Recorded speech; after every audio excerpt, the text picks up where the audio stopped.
Assalamualaikum Zakwan. Waalaikumsalam. Aduh. Baiklah.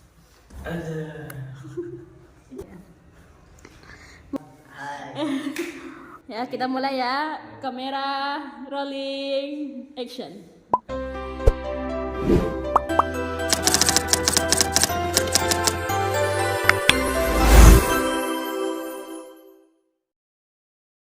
Kami tiba di sana itu setelah subuh, dan setelah kami sampai di sana kami disambut hangat oleh Ustadz Fahmi sebagai pengelola sekolah tersebut beserta istrinya tercinta.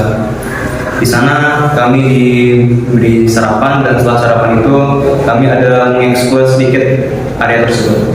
Kami ada ke pondok kecil yang tak jauh dari sekolahnya. Kami juga ada melihat interiornya seperti kamar mandi atau kebun ayam, ternak ayam yang ada di belakang rumahnya, beserta itu rentetan pohon-pohon sawit yang banyak sekali di sana. Setelah itu kami pun menanyai Ustadz Fahmi tentang bagaimana sekolah alam ini melakukan seperti contoh aktivitas-aktivitas pendidikannya atau apa saja yang mendorong Pak Fahmi untuk membuat sekolah ini dan sebagainya. Tempatnya itu menyenangkan, luas, dan udaranya itu masih bersih, jauh dari polutan-polutan di negeri-negeri metropolitan. Setelah mengunjungi Sekolah Alam Zaid bin Sabit di Labuhan Batu Utara, kami melanjutkan perjalanan kami ke kota Medan dengan menempuh waktu yang cukup panjang. Lalu kami berhenti di rest area tol dan juga tidak sengaja menemukan sebuah masjid yang bagus di wilayah Kisaran. Setelah itu kami melanjutkan lagi perjalanan ke kota Medan karena sepertinya waktu yang kami janjikan dengan Universitas Islam Negeri Sumatera Utara atau biasa disebut UINSU tidak bisa on time karena ada kendala di jalan. Kami meminta maaf ke pihak UINSU. Setelah itu saat tiba di kota Medan kami langsung pergi ke UINSU dan alhamdulillah pihak UINSU menyambut kami dengan hangat dari pihak security sampai pihak petinggi. Setelah itu kami langsung diajak masuk ke dalam gedung. Kami melihat di situ ada langsung lapangan badminton dan bapak-bapak yang sedang bermain. Lalu kami langsung diajak ke ruang pertemuan kami dengan pihak UINSU. Ruangannya bagus, nyaman, dan prepare. Setelah itu kami langsung memulai acara. Pihak UINSU memberikan kata sambutan dan pihak Sekolah Alam Duri juga memberikan kata sambutan. Setelah itu pihak UINSU menjelaskan tentang bagaimana program dan juga fakultas-fakultas apa saja yang ada di Universitas Islam Negeri Sumatera Utara ini, dan kami menanyakan apa aja jalur untuk masuk ke UINSU. Pokoknya saling menggali-gali ilmu pengetahuan di UINSU, dan alhamdulillah semua terjawab. Setelah itu kami berpamitan dengan pihak UINSU. Kami langsung turun ke bawah dan berfoto sebentar di depan gedung UINSU. Setelah itu kami lanjut pergi ke rumah penginapan kami yang tidak jauh dari rumah Om Riki yang membersamai kami selama di Medan dan Aceh. Malam harinya pada pukul jam 11:30-an kami pergi makan karena belum makan malam. Kami pergi makan ke pos Kupi karena ada pendamping kami yang ingin bertemu kawannya juga, sekalian kami makan. Di sini kami memesan mie Aceh, martabak telur yang tidak sesuai ekspektasi. Setelah itu ada kacang rebus dan lain-lain. Pokoknya seru suasana malam di kota Medan. Ada juga yang mengerjakan worksheet, ada juga yang ngobrol-ngobrol sama teman. Seperti itu. Pokoknya seru banget. Lalu paginya kami kembali untuk melanjutkan perjalanan ke Biren. Jadi kami mengangkat barang-barang kami kembali ke mobil. Jadi inilah suasana kami sedang menunggu mobil habis dicuci di Dorsmir pada pagi harinya.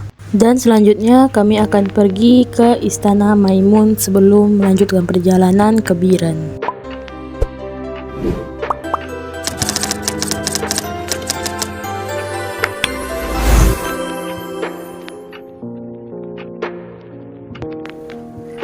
Selamat Istana Maimun.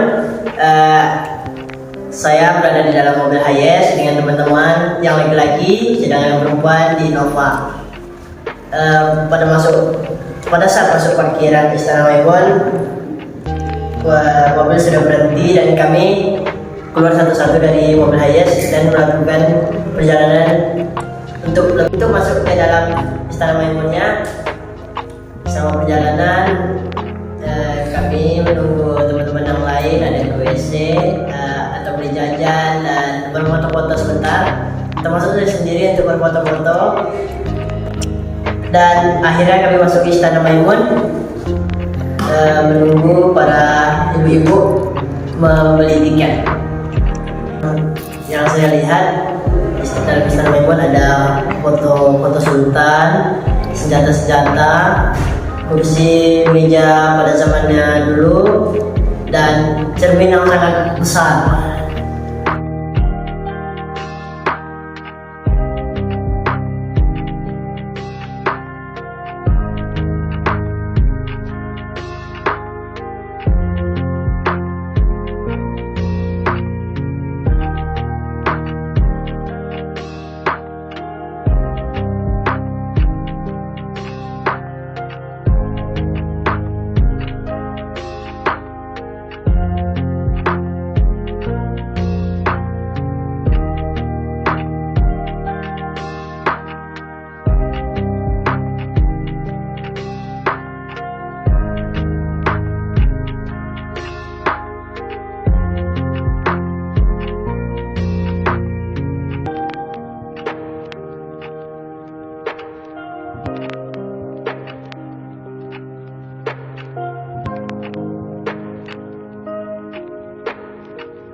Saat perjalanan menuju Biren, kami mampir sebentar ke salah satu UMKM di Stabat, yaitu tempat membeli oleh-oleh keripik.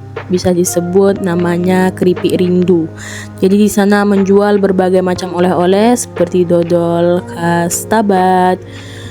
Ada juga keripik-keripik yang dibuat langsung di tempat penjualannya. Jadi kami diizinkan masuk untuk melihat proses ibu-ibu yang sedang memasak keripik yang akan dijualkan di depan tadi. Jadi semua yang dijual di depan tadi itu fresh from the oven. Jadi fresh, baru dibuat gitu, nggak lama kesimpan. Kita juga bisa jadi tahu bagaimana proses pembuatannya karena bisa melihat langsung. Setelah itu kami juga bertanya-tanya kepada guide yang membimbing kami di keripik rindu ini tentang bagaimana pengolahannya, berapa omset, dari mana ubinya, dan apa yang membuat ciri khas dari keripik rindu ini. Banyak sekali keripik-keripik yang diolah oleh keripik rindu ini berkarung-karung, bisa teman-teman lihat. Kami juga diajak ke tempat pemakingan, banyak kakak-kakak yang packing di sana. Dan ini ada keripik-keripik yang sudah digoreng seember-ember, ada yang juga siap dikirim ke berbagai toko-toko. Jadi semua itu transparan, bisa kita lihat, jadi kita tahu asalnya dari mana. Dan inilah momen dimana kami memasuki perbatasan antara Provinsi Sumatera Utara dan Provinsi Aceh. Fun fact-nya, setiap kami berhenti, kami selalu mengisi air minum seluruh anggota ekspedisi. Jadi menjemput botol air minum dari mobil ke mobil untuk diisi dari galon agar tidak menyebabkan sampah plastik dan lebih hemat budget. Jadi kami bawa galon dari duri dan mengisinya setiap istirahat sholat atau istirahat makan. Jadi ini pada saat istirahat sholat isya. Kami beristirahat sebentar di daerah Idi Rayak untuk makan malam di salah satu coffee shop di seberang Royal Idi Hotel, yaitu Loyalty Coffee Shop. Lalu kami kembali melanjutkan perjalanan ke Biren dan ke Banda Aceh.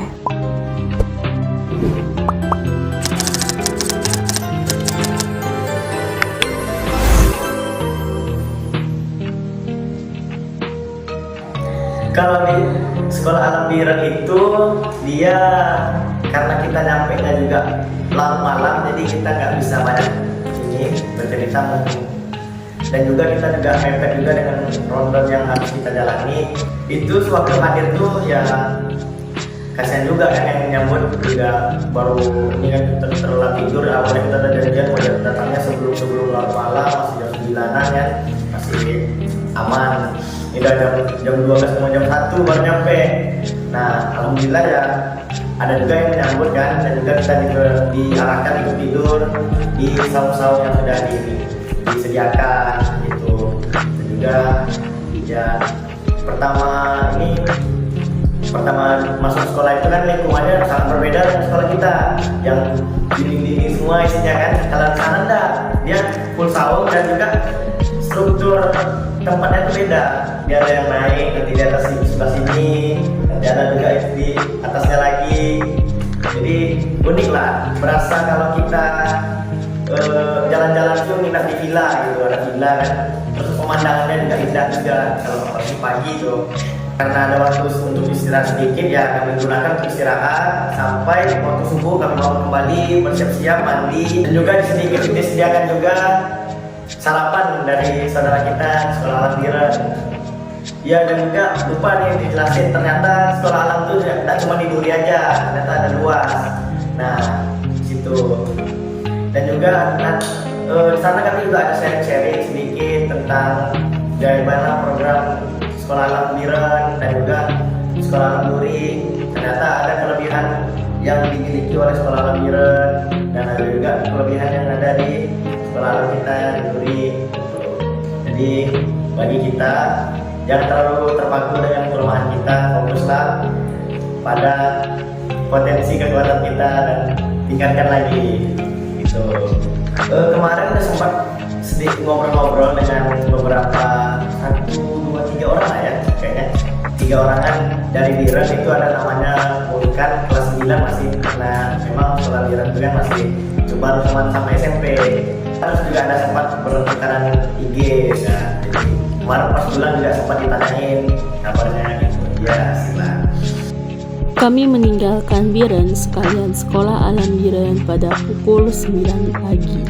Kami berpamitan dengan guru-guru dari sekolah alam Biren dan melanjutkan perjalanan kami menuju kota Banda Aceh yang menempuh waktu 8 jam lamanya, dan diperkirakan kami akan tiba sore di Banda Aceh, dan kami rencananya akan pergi ke kapal di atas rumah.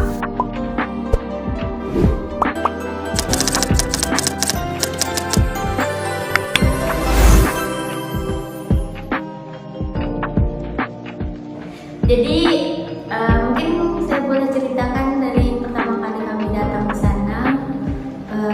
Pas saat itu sebelum pergi ada tempat parkir yang khusus untuk bagi wisatawan untuk datang ke sana. Nah, saat parkir selesai kami pergi jalan agak beberapa langkah dari tempat parkir itu masuk ke dalam gang. Di situ udah langsung nampak tuh ada kapal yang ada, memang bener-bener ada di atas rumah gitu kan. Nah, bentuknya tuh memang ya seperti mungkin orang-orang yang pada tahu kan gambarnya kayak gimana, ya memang seperti itu juga. Nah, terus masuklah ke dalam kan. Pas bagian dalam tuh sebelum masuk ke dalam tuh ada bagian batu di depan itu yang penanda mungkin tuh ya, penanda kalau ini tsunami terjadi kayak gini dan ini kapal yang ada di atas rumah. Dan pas kita masuk ke dalam itu terlihat nampak ada ruangan seperti kamar mandi, ruangan macam. Tapi pas kita mau masuk lagi ke dalam, di arah kirinya, masuk ke dalam pintu arah kiri, itu tuh barulah ada tulisan nama orang yang meninggal, yang didata orang-orang meninggal di tsunami waktu itu. Nah, coba kalau teman-teman keluar lagi itu ada anak tangga naik ke atas. Itu sebenarnya saya nggak ada niatan mau masuk, soalnya rasanya di renovasinya kayak punya orang gitu, ada staff orang, tulisannya untuk para staff, jadi saya nggak mau ngambil resiko mau masuk ke situ, jadi saya turun lagi. Terus mungkin saya nggak ada naik ke atas, tapi dulu saya pernah datang juga ke Aceh, dan penampakan yang dulu, kapal dulu itu lebih terawat daripada sekarang. Dulu itu masih di bawah tuh masih kategori apa ya, berbahaya untuk dimasuki gitu. Jadi masih kapalnya tuh bisa aja ambruk.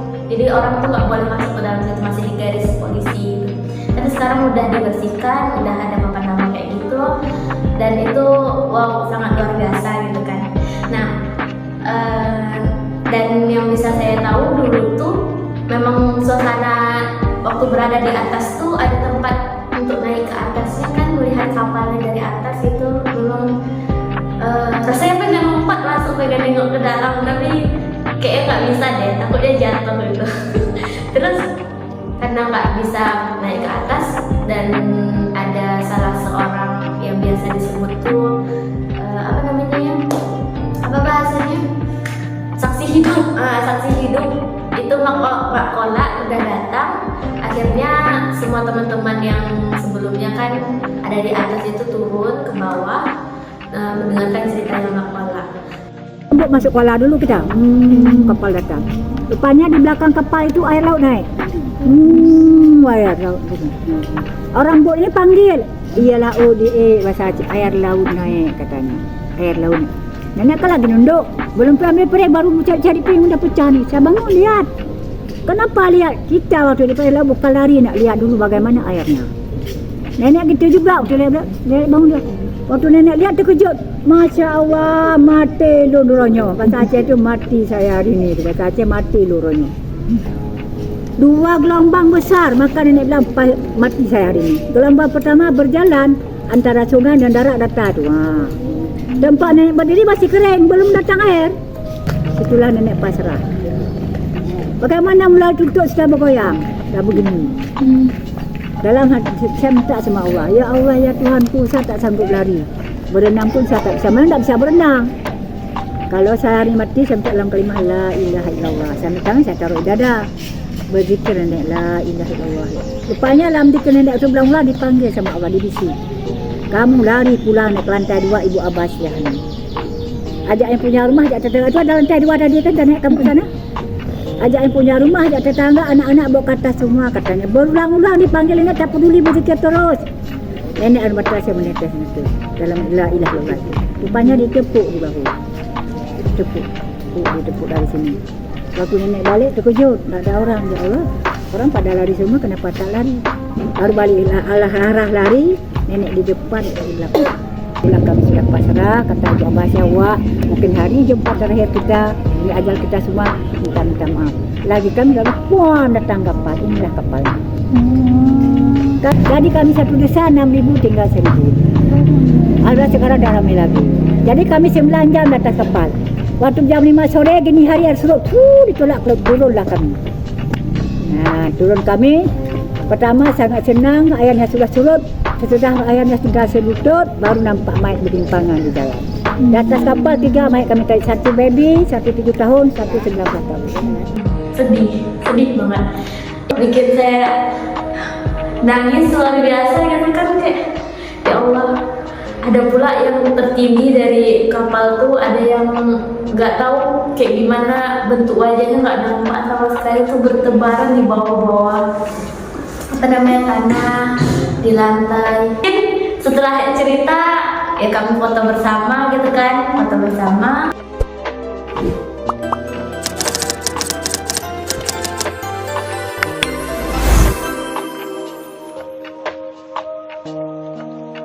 Masjid Rahmatullah di Lampung tuh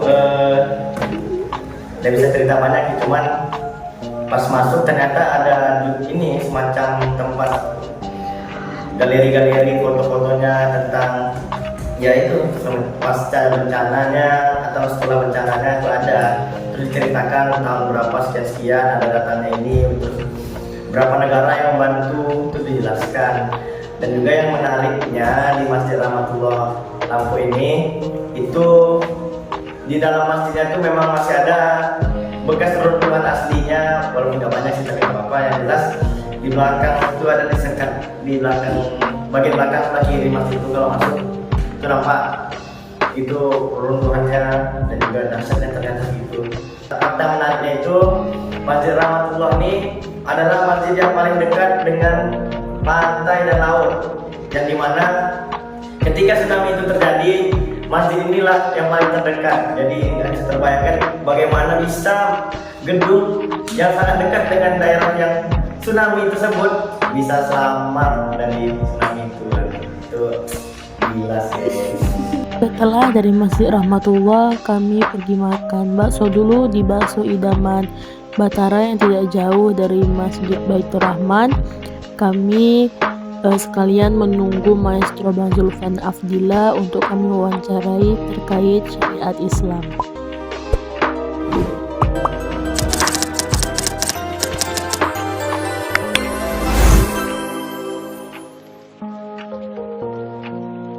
Baik, jadi ketika saya dan koordinator bertemu Bang Zulfan Afdillah, nah ini satu poin aja sih ya, tentang apa yang didapat dari Mas Bang Zulfan Afdillah. Nah jadi begini, kita dari mulai miskonsepsi atau kesalahpahaman.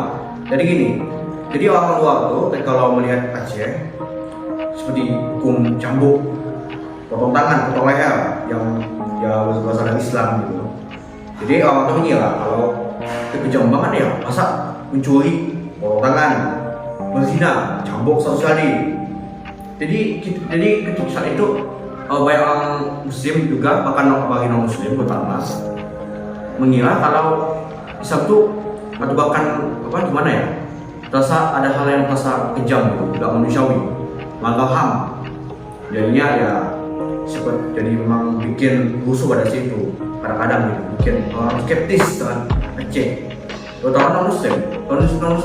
Non Muslim mengira kalau jadinya ini menunjukkan kalau Islam ada kekerasan. Apa ya itu kajian nama gitu ya, jadi itu ya ada yang namanya muslim ya, itu udah wajar ya, sudah biasa itu. Jadi intinya hukum Islam itu tidak cari mangsa tapi mencegah perbuatannya. Itu hukum jinayah itu lebih mencegah, dan pos saya hukum Islam itu kompleks dalam memahaminya tapi dalam pelaksananya simpel sekali. Keesokan harinya di pagi hari kami pergi sarapan dulu, makan nasi gurih khas Aceh. Setelah itu tujuan kami berikutnya ke Museum Tsunami.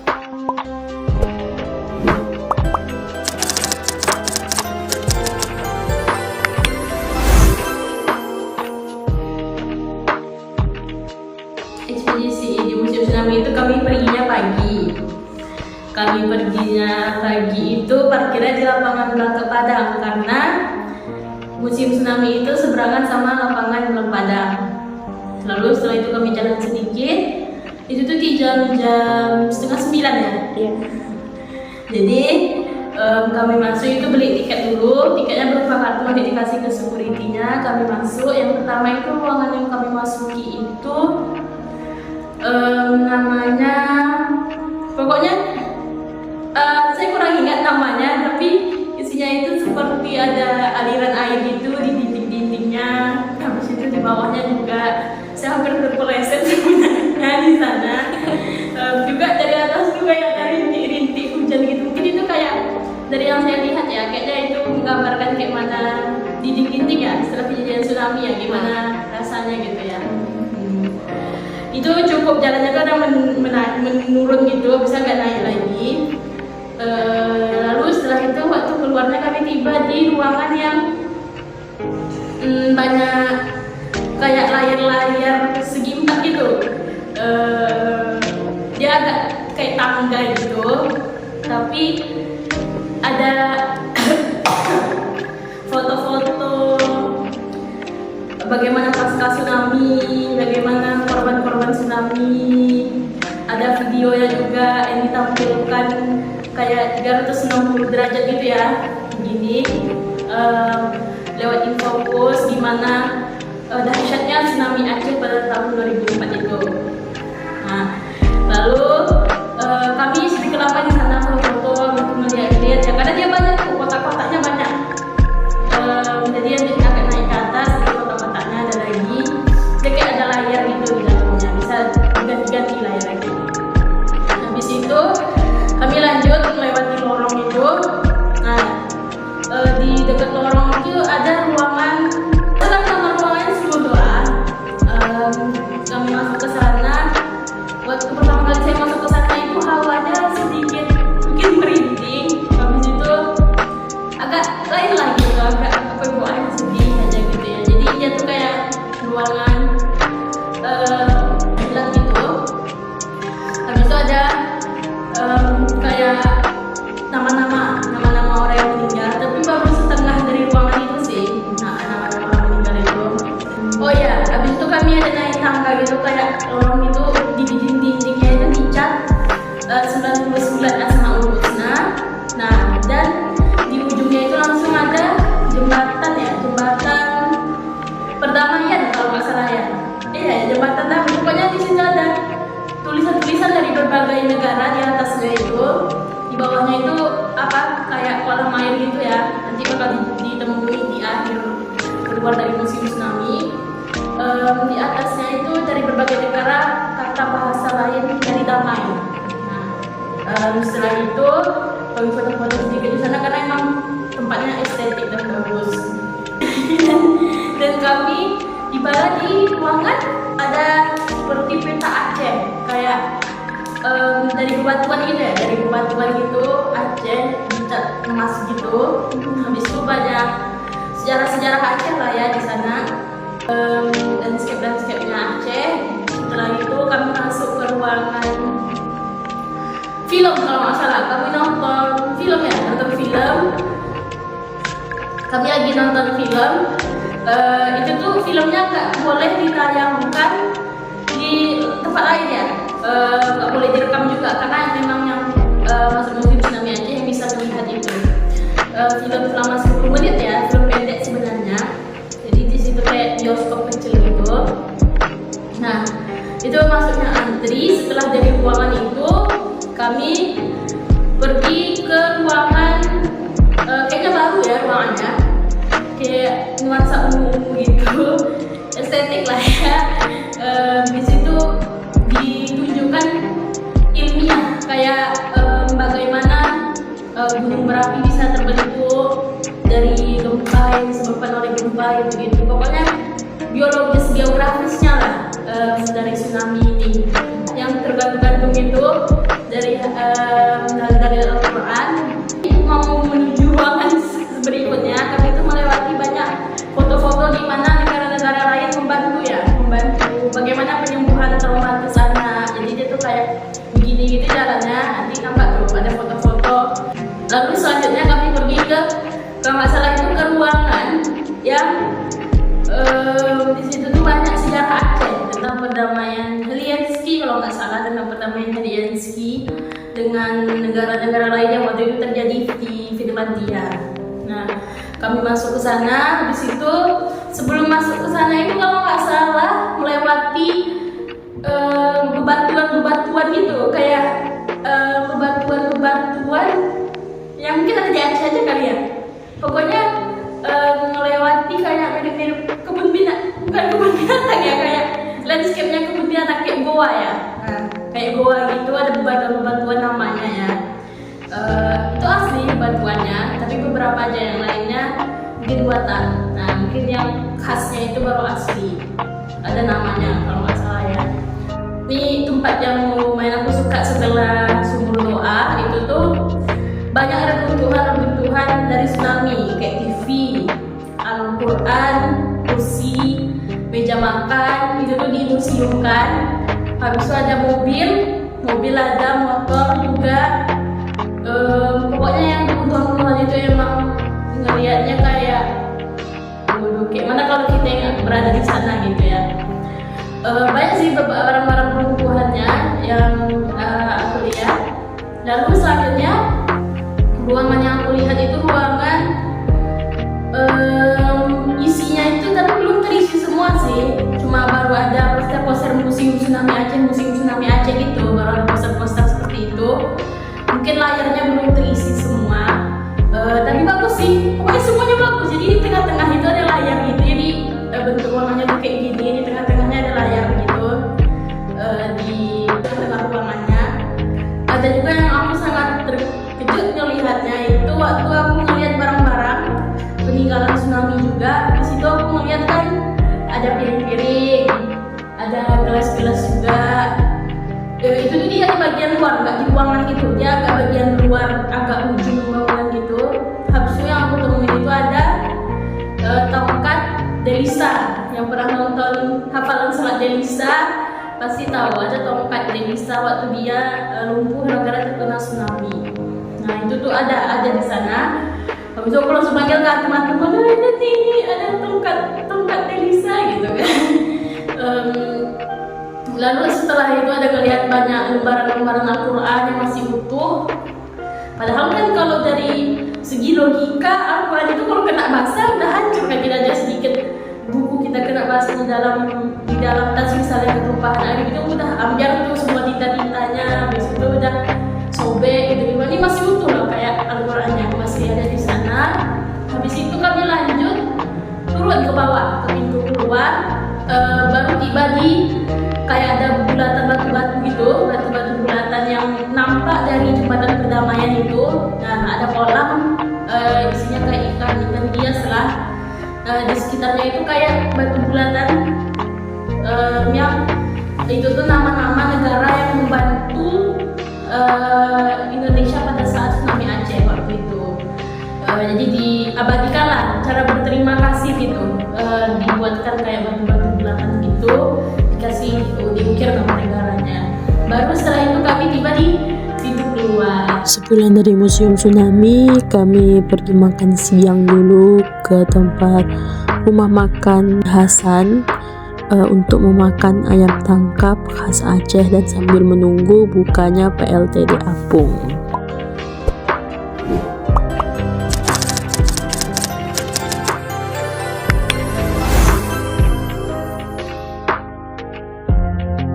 Jadi pas pertama kami masuk ke dalam itu ada gerbang besar. Sebelumnya perjalanan pertama pergi ke sana tuh kami memang sudah sampai di situ sekitar jam 2 sekitar pas saat orang azan zuhur. Tapi ternyata di Banda Aceh itu ketentuannya setiap zuhur ataupun sebelumnya setiap tempat destinasi wisata atau segala macam di sana tuh ditutup sementara. Jadi nanti dibukanya jam 2. Nah di situ sebelum itu kami makan siang, sholat, makan siang. Lalu setelah itu mungkin sekitaran jam berapa ya? Jam 3-an gitu kami sampai di sana dan gerbangnya udah dibuka kembali. Lalu pertama kali yang dapat saya lihat itu ya kapalnya luar biasa besar banget. Jadi nggak kebayang deh ini PLTD Apung yang ada di tengah kota kok bisa sampai sini gitu.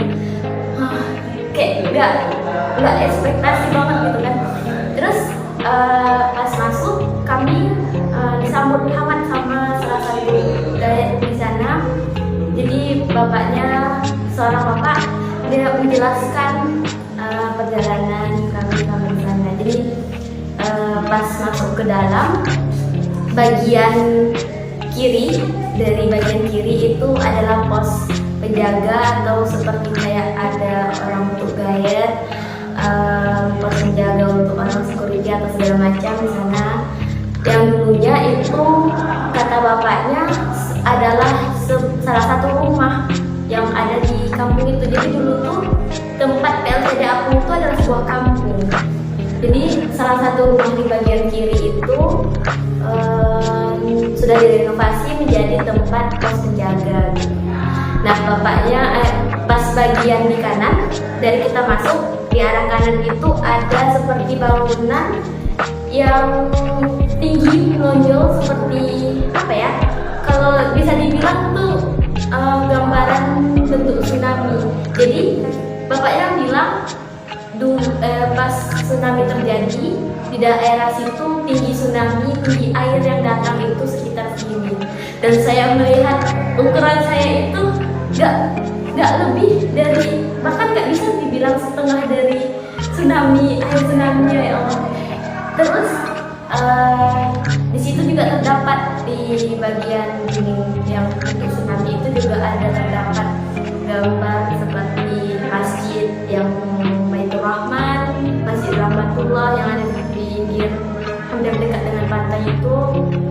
Nah di situ digambarkan juga karena sebagai apa namanya, kenangan juga, maksudnya ini loh beberapa hal yang pernah menimpa tsunami juga tapi masih ada sampai sekarang gitu. Nah, terus dijelaskan lagi kan tentang hal itu. Setelah itu kami pergi naik ke atas kapal. Nah, naik ke atas kapal ini melalui tangga juga.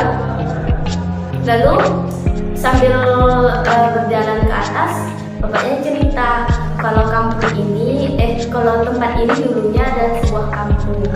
Nah, ada beberapa rumah yang pemiliknya masih hidup sampai sekarang, dan itu setiap lingkungan di tempat PLTDA itu sudah sudah dibelilah anggapannya dari sama pemerintah untuk dirawat dan dijaga. Nah, orang-orang yang dulunya tinggal di sana tuh dipindahkan ke dekat sekitar situ juga, cuma diberikan rumah lagi yang lain gitu. Di sana itu saat pertama kali naik itu, Masya Allah itu tingginya luar biasa, padahal masih di lantai pertama gitu loh. Jadi pas naik itu ya pokoknya tingginya luar biasa. Jadi bapaknya menceritakan sesuatu gitu kan, cuman terlalu terbawa suasana jadi melihat pemandangan sekitar saja. Akhirnya jalan-jalan lagi, naik ke atas, naik paling teratas banget. Itu yang bikin merinding banget gitu loh. Kayak saya membayangkan gitu kan, ini PLTDA Apung kok tingginya luar biasa ya Allah. Gimana bisa jadinya PLTDA Apung ini yang beratnya berapa ton tuh, 10 ton ya, lebih berat, bahkan gak bisa dibayangkan gitu. Bayangkan kayak waktu di atas tuh saya membayangkan di bawah itu seperti lautan. Gimana cara orang yang menaiki kapal itu bisa nggak tegang gitu, nggak takut gitu loh. Soalnya kegeser dikit aja udah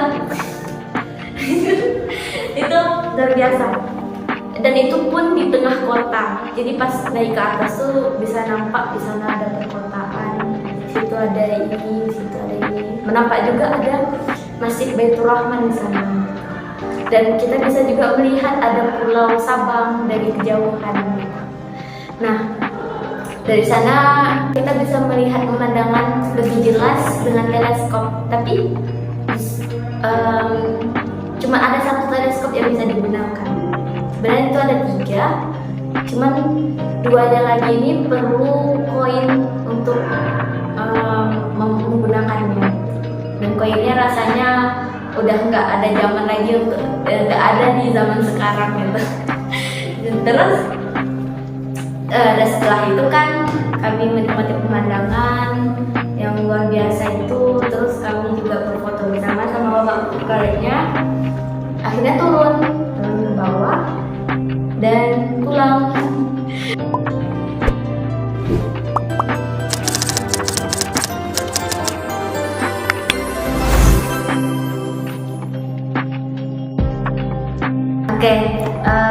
Sebenarnya awal pertama kali datang ke Museum Aceh itu saya kurang tertarik, tapi bukan berarti saya nggak mau melihatnya, saya nggak mau mencari tahu tentang sejarah itu. Cuman rasanya dalam pikiran saya itu Banda Aceh. Banda Aceh itu terkenal dengan sejarah tsunami-nya. Nah, jadi melihat sejarah Aceh mungkin kurang ini sama saya.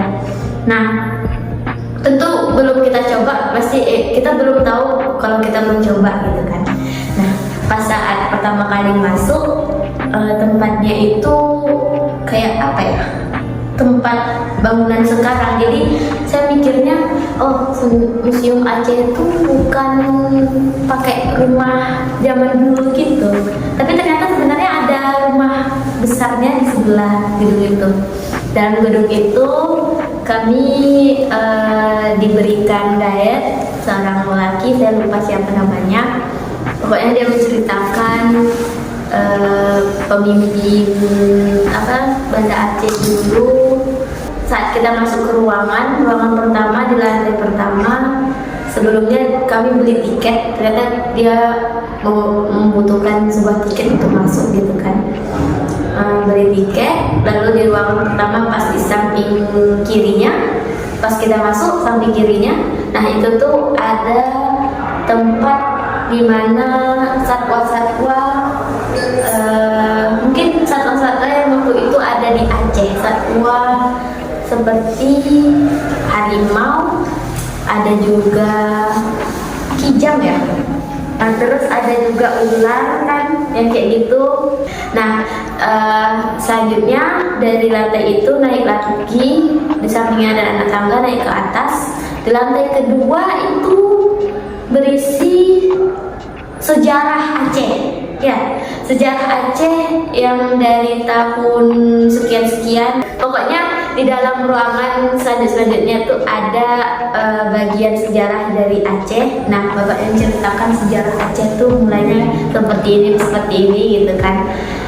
Yang mungkin yang bikin saya terkesan, yang bikin saya tertarik itu pas bagian apa ya bahasanya, adanya pergerakan gang di Aceh.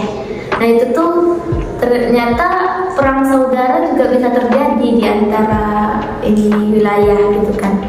Tapi yang bikin wow-nya tuh mereka bersatu, perpecahan itu akhirnya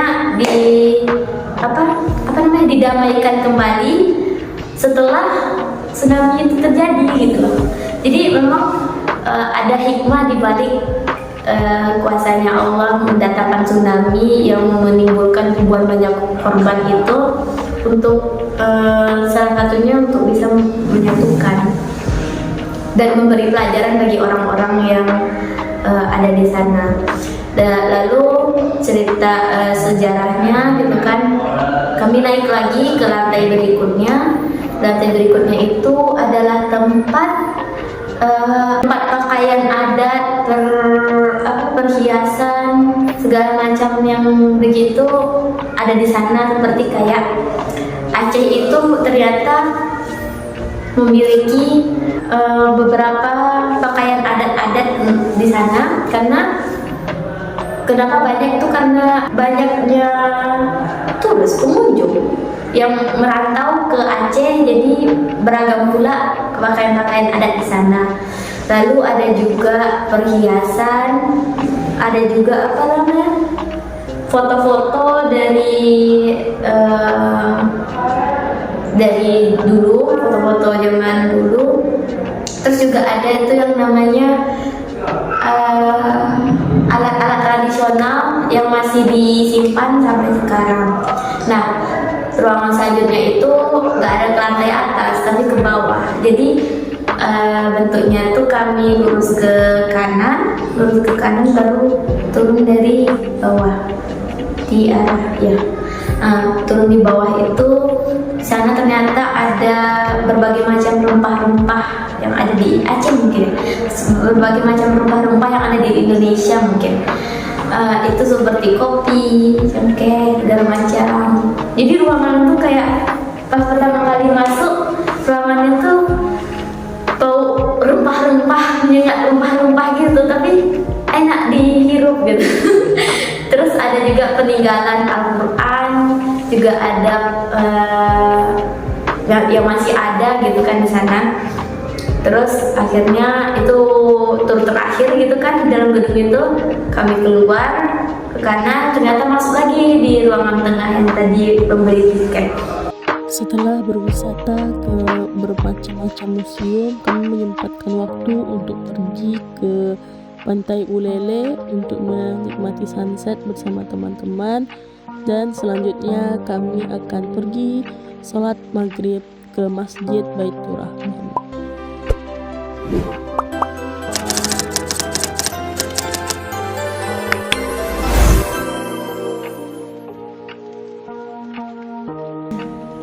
Untuk yang Masjid Baitur Rahman ini pertama masuknya kayak kaget juga, soalnya beda dari masjid-masjid umumnya.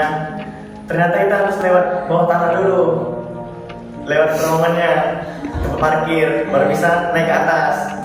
Baru pertama sudah di atas ini, tiba-tiba kita sudah disambut dengan halaman yang luas, dan juga ada beberapa tiang-tiang yang seperti payung, seperti mengingatkan seperti di Masjid Nabawi di Madinah. Karena dulu itu juga pernah kan, dia kan lapangannya juga luas, cuman kurang jangkriknya aja. Biasanya kalau di daerah Masjid Nabawi itu ada banyak jangkrik dulu, jadi ya itu ya mirip-mirip lah. Dan waktu masuk dalam masjidnya itu luar biasa sih, putih soalnya masjidnya dindingnya putih, tambah lagi lampunya yang terang, jadi berasa masuk kayak, ditambah lagi masjidnya warna dindingnya putih, terus cahayanya terang kan, jadi berasa masuk kayak dimensi mana gitu. Di sana itu karena memang waktu itu sudah masuk waktu Isya, maka kami menyempatkan diri dan memang juga direncanakan untuk pergi ke masjid itu, Masjid Baitur Rahman, untuk sholat Isya berjamaah dan jamaah gitu. Untuk ilmu-ilmu yang bikin terkejut tuh ya, yang pertama kan di Aceh itu terjadi tsunami yang sangat besar mencapai 15 meter untuk air lautnya. Nah, dan yang bikin kagetnya itu kan cuma masjidnya aja yang berdiri di antara semua bangunan yang sudah luluh lantak akibat tsunami itu.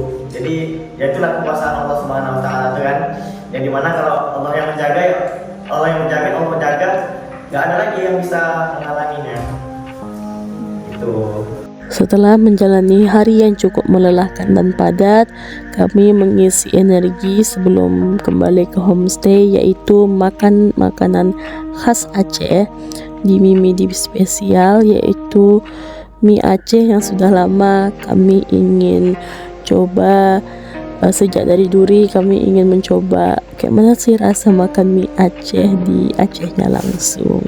Akhirnya kami kesampaian, alhamdulillah. Keesokan harinya, hari terakhir kami berada di Banda Aceh, kami paginya sarapan dulu sebelum kami berangkat ke Universitas Syah Kuala.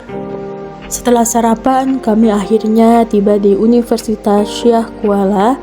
Pertama, kami langsung mengunjungi Fakultas Ekonomi dan Bisnis, yaitu fakultas tertua yang ada di Unsyah Kuala. Kami langsung diajak dan disambut dengan hangat untuk masuk ke ruangan aula pertemuannya. Dan setelah itu acara langsung dimulai dengan pihak dari Fakultas Ekonomi dan Bisnis yang memberikan kata sambutan, dan juga dari pihak Sekolah Alam Duri yang diwakilkan oleh Bu Nia untuk memberikan kata sambutan juga. Setelah Fakultas Ekonomi dan Bisnis menjelaskan tentang fakultasnya, kami langsung bersama-sama untuk foto bareng dengan slogan dari Universitas Syah Kuala, yaitu yaitu bisa diartikan unggul. Setelah itu kami langsung diajak oleh abang-abang ketua BEM-nya untuk melihat aktivitas perkuliahan di Fakultas Ekonomi dan Bisnis. Kami diajak masuk ke ruang, ada beberapa mahasiswa yang sedang kuliah.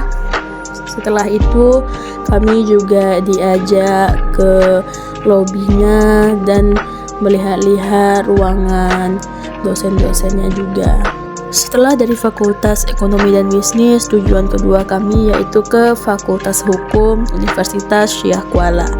Kami di sana disambut dengan hangat di depan gedung dan langsung diajak masuk ke ruangan rapatnya. Menurut saya ini ruangan rapat yang paling wow, seperti rapat-rapat pengadilan gitu ya. Jadi di sini kami dipersilahkan duduk dan kami langsung memulai acaranya dengan kata sambutan dari kedua belah pihak dan juga sharing-sharing informasi tentang Fakultas Hukum di Universitas Syekh Kuala. Kami ada juga yang bertanya tentang beberapa hal yang ingin kami ketahui tentang Fakultas Hukum tersebut. Setelah itu tujuan terakhir kami di Universitas Syekh Kuala yaitu Fakultas Keguruan dan Ilmu Pendidikan. Di sini ada Pak Abu Bakar yang menyambut kami, yaitu dia cukup kenal dengan salah satu pendamping atau fasil kami yaitu Bu Helen. Setelah itu kami langsung diajak untuk masuk ke dalam ruang pertemuannya, lalu dijelaskan tentang beberapa hal Fakultas Keguruan Ilmu dan Pendidikan di Universitas Syekh Kuala. Kami juga ada yang bertanya dan setelah itu kami lanjut untuk melanjutkan perjalanan ke Medan. Setibanya di Medan, kami langsung pergi membeli oleh-oleh ke Zulaika Bika Ambon untuk kami bawa ke Duri. Dan setelah itu kami melanjutkan perjalanan kami menuju Duri dengan waktu tempuh sekitar 12 jam. Dan akhirnya tibalah kami di Duri pada pukul 4 pagi di sekolah Alam Duri. Setelah itu kami langsung dijemput oleh orang tua kami. Bagaimana kesan pesanmu dengan kegiatan seluruh ekspedisi ini? Dari ekspedisi tersebut, saya menyadari bahwa dunia ini tidak kecil. Dunia ini bukan Duri saja, bukan rumah saya saja ataupun sekolah ini. Masih ada orang-orang dari negeri-negeri jauh di sana yang banyak sekali improve atau pelajaran-pelajaran yang saya bisa petik. Seperti contohnya saat saya berada di Universitas Indonesia, saya menyadari bahwa pendidikan itu tak bisa diambil di sini saja, tetapi di tempat lain. Saya juga menyadari tentang keanekaragaman rakyat di sana, dari suku-suku, agama-agama dan lain. Ya, menurut saya pengalaman ini positif dan dia juga menyadarkan saya untuk bisa sederhana dengan hidup, untuk bisa konsisten dengan ya apa yang kita lakukan selama ini. Jangan sampai kehilangan progres yang telah kita buat. Ekspedisi Medan dan Aceh, Allahu Akbar. Kata-kata saya untuk ekspedisi ini keren banget, walaupun singkat 6 hari, walaupun agak capek 2 hari perjalanan, tapi sangat berkesan. Singkat tapi berkesan, singkat tapi berharga. Memorinya dapat, pelajarannya juga dapat pelajaran yang berharga, pelajaran baru, mendatangi daerah baru yang dulu itu kita melihat dia tsunami kan dari luar aja kan, dari TV gitu. Sekarang bisa melihat langsung bagaimana saksi hidupnya seperti itu, bagaimana bangunan-bangunan yang dulu gitu. Jadi ekspedisi kali ini mantap banget, nilainya 1000. Ekspedisi Medan dan Aceh, Allahu Akbar, keren. Saya sangat senang bisa ikut ekspedisi ini, bisa pergi ke PLTD Apung juga, karena baru kali ini saya melihat figuran yang memperlihatkan arsitektur yang memperlihatkan ketinggian tsunami di saat di daerah itu gitu. Jadi bisa membayangkan apa yang terjadi di sana. Tapi masya Allah,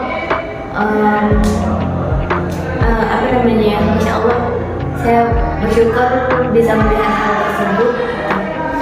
Kostum Medan Aceh, Allahu Akbar. Untuk kesan saya untuk ekspedisi kali ini mantap. Iya bagus, karena ya beberapa ketika tapi ya Apa hal-hal itu? kepo ya.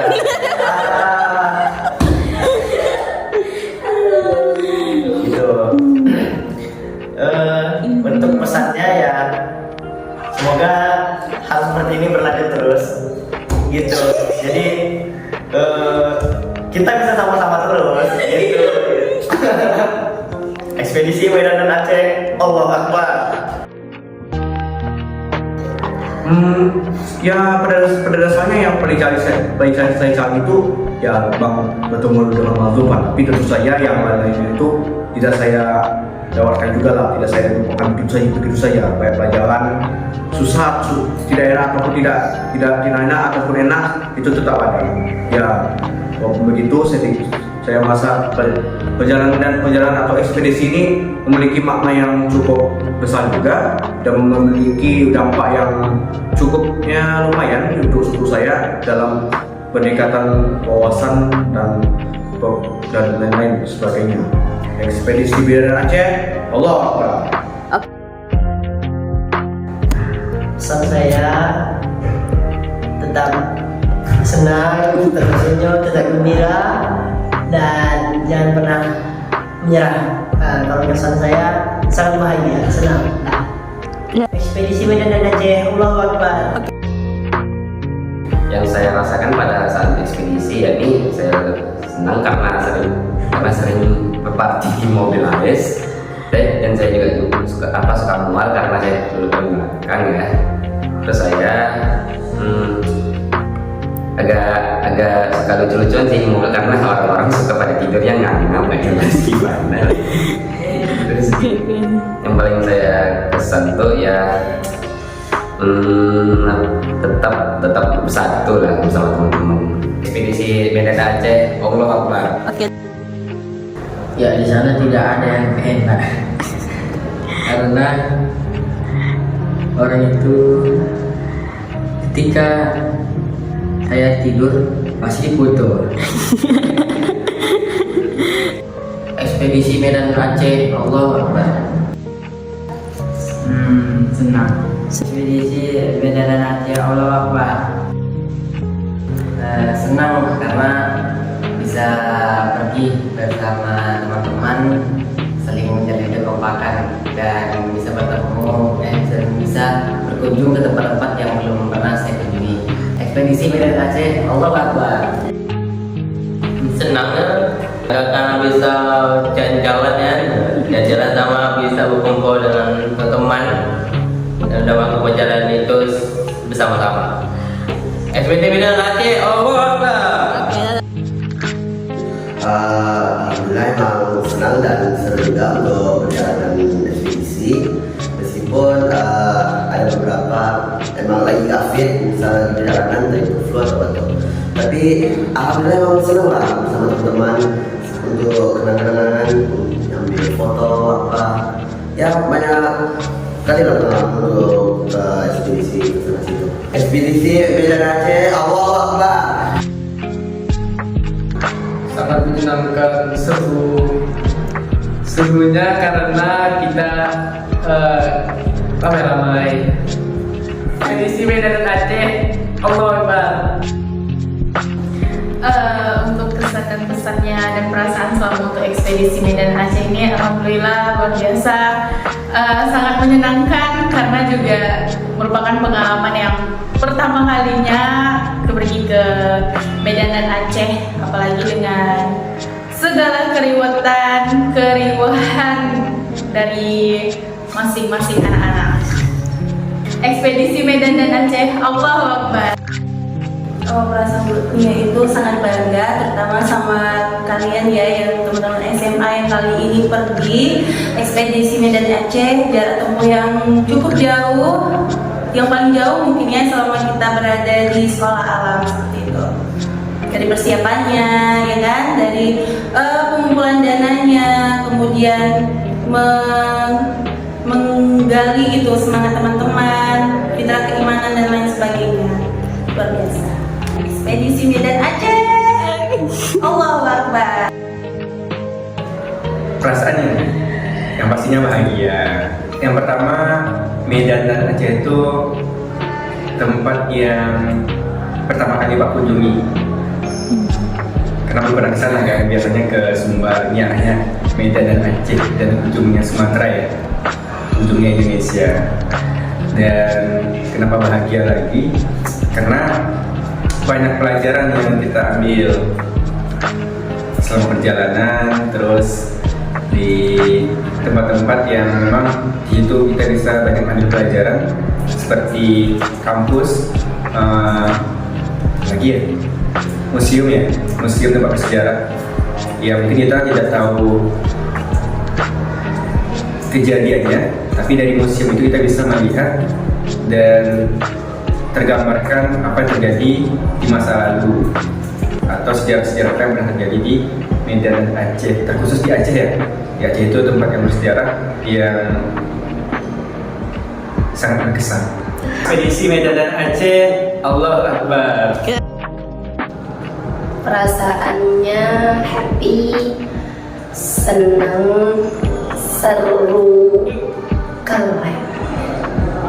Ya happy karena ekspedisinya itu baru kali ini yang sejauh ini baru paling jauh, melewati 2 provinsi dan ke ujung Sumatera bagian utara.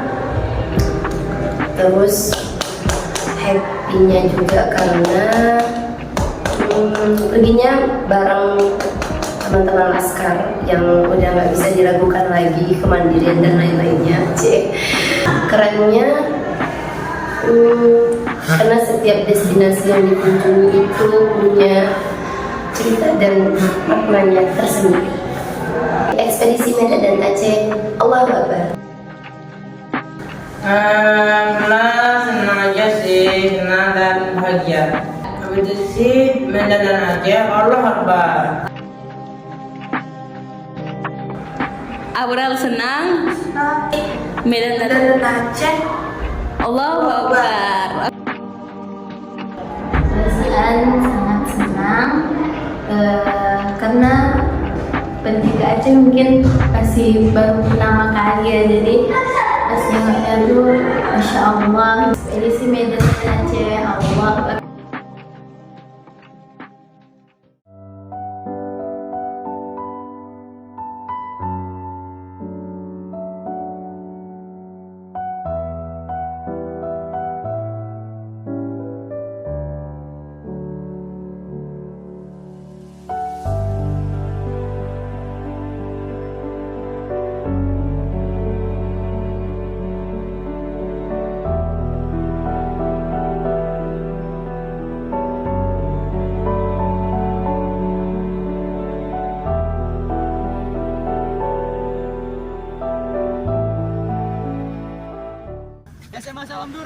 Bisa, Allahu Akbar.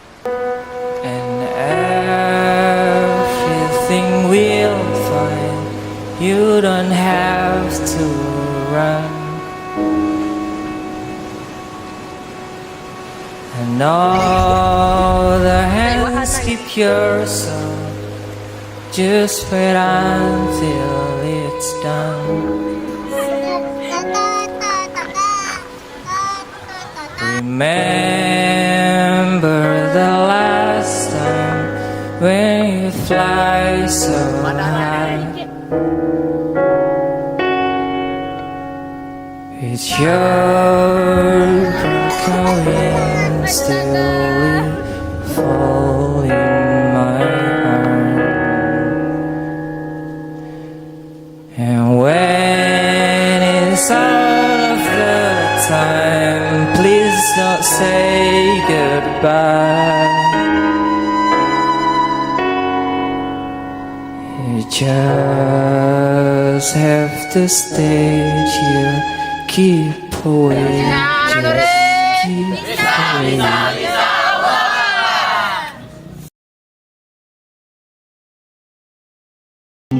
Kita bergerak dan bersuara, berjalan jauh, tunggu bersama, sempatkan pulang ke beranda untuk mencatat hidup dan bergerak.